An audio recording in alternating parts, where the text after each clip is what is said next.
Assalamualaikum warahmatullahi wabarakatuh. Yang terhormat Bapak Dr. Andes Uni Ahmad Ridwan, SEMM. Perkenalkan, nama saya Muhammad Farhan Jalani dengan NIM J14 1023 1030. Di sini kami sekelompok akan menjelaskan teori manajemen perusahaan dengan sistem pendekatan sistem. Nah, di sini ada nama-nama kelompok kami.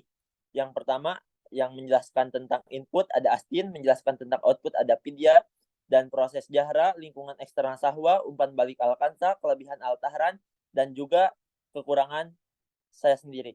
Baiklah, kepada pemateri dipersilahkan. Yang pertama untuk Astin, dipersilahkan. Waktu dan tempat saya persilahkan.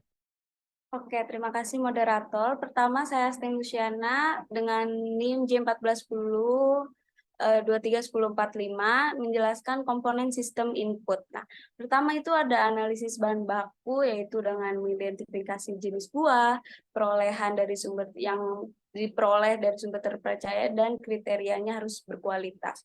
Lalu kedua ada rencana produksi yaitu menetapkan langkah pembersihan, pemotongan, pengolahan, dan penggorengan buah.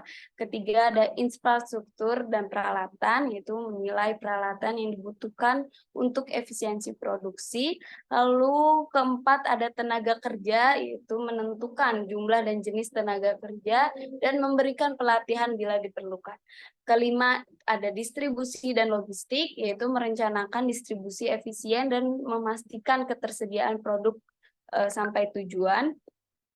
Lalu keenam ada pemasaran, yaitu mengembangkan strategi pemasaran, branding, penetapan harga, dan promosi. Lalu ada pengendalian kualitas, yaitu menetapkan standar kualitas dan melakukan pengawasan selama produksi. Lalu ada manajemen inventaris, itu memantau stok bahan baku dan produk jadi. Lalu ada pemantauan dan evaluasi, itu mengatur sistem pemantauan kinerja, identifikasi masalah, dan perbaikan. Lalu ada interaksi dengan pihak terkait, itu berinteraksi dengan pemasok, pelanggan, dan mitra-mitra dengan efektif. Lalu ada aspek keuangan, yaitu memastikan keseimbangan pendapatan biaya produksi dan margin keuntungan. Terima kasih. Baik, terima kasih kepada Astin. Selanjutnya untuk pemateri kedua, saya persilahkan kepada Padia Nipah. Pada Padia, saya persilahkan. Oke, terima kasih untuk moderator. Sebelumnya memperkenalkan nama saya Padia Nipah dengan NIM J14 1023 1011. Di sini saya akan menyampaikan mengenai komponen sistem output dari perusahaan kami, yaitu produk makanan ringan keripik aneka buah.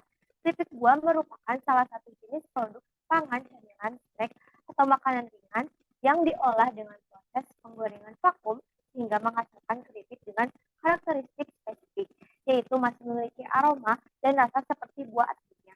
Berikut macam produk yang dihasilkan oleh perusahaan kami, yaitu keripik buah apel, keripik buah nangka, keripik buah salak, dan keripik buah nanas. Terima kasih.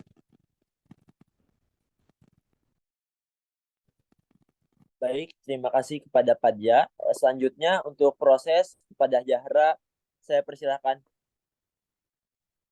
Untuk moderator kesempatannya, sebelumnya perkenalkan saya Zahra Anissa akan menjelaskan komponen sistem proses. Proses sendiri adalah serangkaian langkah dan tindakan yang dilakukan pada input untuk mengubahnya menjadi output atau keripik buah sendiri. Prosesnya meliputi pencucian untuk menghilangkan kotoran, pestisida, atau zat lain yang dapat membahayakan, lalu pemotongan dan penggorengan untuk menghasilkan hasil keripik yang renyah, lalu penambahan bumbu dan pengemasan, lalu pelabelan.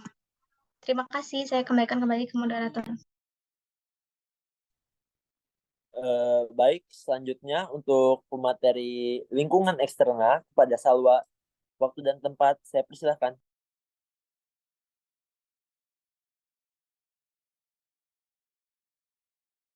Terima kasih untuk moderator. Sebelumnya perkenalkan nama saya Soni Srina dengan NIM J1410231070.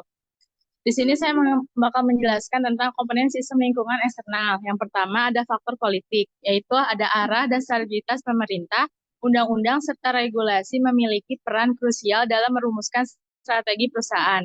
Yang kedua, ada faktor ekonomi, mencakup kondisi ekonomi secara keseluruhan, termasuk siklus bisnis, inflasi, suku bunga, investasi, dan aspek lainnya yang dapat mempengaruhi situasi finansial perusahaan. Yang ketiga, ada faktor sosial budaya, mencerminkan bagaimana nilai-nilai sosial, gaya hidup, pendidikan, dan kebiasaan masyarakat yang mempengaruhi permintaan terhadap produk dan jasa perusahaan. Yang keempat, ada faktor teknologi, melibatkan perkembangan teknologi yang cepat dan dampaknya terhadap pasar dan kinerja perusahaan. Kecepatan adopsi teknologi, masa pakai teknologi, dan biaya teknologi. Sekian, terima kasih. Baik, terima kasih kepada pemateri. Selanjutnya untuk pemateri selanjutnya saya persilahkan kepada Alkansa. Waktu dan tempat saya persilahkan. Terima kasih moderator. Saya Alkansa dengan NIM J1410231001. Di sini saya akan menjelaskan tentang komponen sistem umpan balik. Umpan balik adalah informasi yang diperoleh perusahaan dari lingkungan eksternal dan internal setelah menghasilkan output. Ini bisa berupa tanggapan pelanggan terhadap rasa atau kualitas keripik, analisis penjualan, masukan dari tenaga kerja tentang efisiensi produksi, dan informasi lainnya yang membantu perusahaan memperbaiki dan menyesuaikan operasinya. Terima kasih. Baik, terima kasih kepada Alkansa. Selanjutnya, untuk materi selanjutnya akan dijelaskan oleh Faujan Altahran. Waktu dan tempat saya persilahkan. Terima kasih kepada moderator. Kenalkan, saya Faujan Altahran, J14102398. Di sini kelebihan teori manajemen yaitu pertama, bisa diterapkan dalam berbagai macam kegiatan organisasi selain organisasi industri. Yang kedua, mampu memberikan rancangan kerja dan mendorong manajer untuk mencari solusi yang terbaik dalam melaksanakan pekerjaan. Ketiga, teknik efisiensi. Jadi manajemen mampu menghindarkan daya efisiensi. Yang ketiga, mampu menciptakan produk ataupun pekerjaan secara lebih baik dan cepat. Keempat, dapat diterapkan dengan baik di zaman sekarang. Baik, terima kasih. Kembalikan kepada moderator.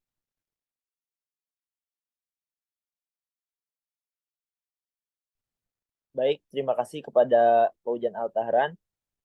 Untuk materi selanjutnya, yaitu saya sendiri yang akan menjelaskan. Nah, kekurangan teori manajemen. Kekurangan teori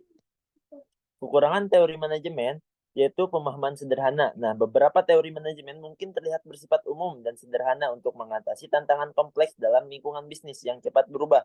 Lalu ada pemikiran linear. Nah, beberapa teori cenderung mengasumsikan bahwa tindakan tertentu akan selalu menghasilkan hasil yang sama tanpa mempertimbangkan kompleksitas varietas situasional. Terus yang ketiga ada pemisahan manusia dari organisasi. Teori-teori awal sering mengabaikan faktor manusiawi dan fokus pada struktur organisasi dan juga tugas aja. Nah, keempat itu ada kekurangan kreativitas dan inovasi. Beberapa pendekatan manajemen tradisional dapat menghambat inovasi karena cenderung membatasi cara-cara baru dalam mengelola. Terus kelima, kehilangan fokus dalam individu. Pendekatan klasik sering kali mengabaikan kebutuhan, motivasi, dan juga keunikan individu dalam organisasi.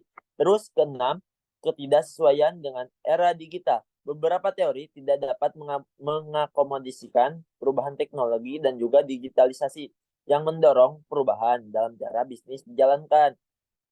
Terus ketujuh, keterbatasan pada konteks budaya. Beberapa teori bersifat universal dan mungkin tidak mempertimbangkan perbedaan budaya dan juga mempengaruhi manajemen. Kedelapan, kurangnya ketertiban karyawan.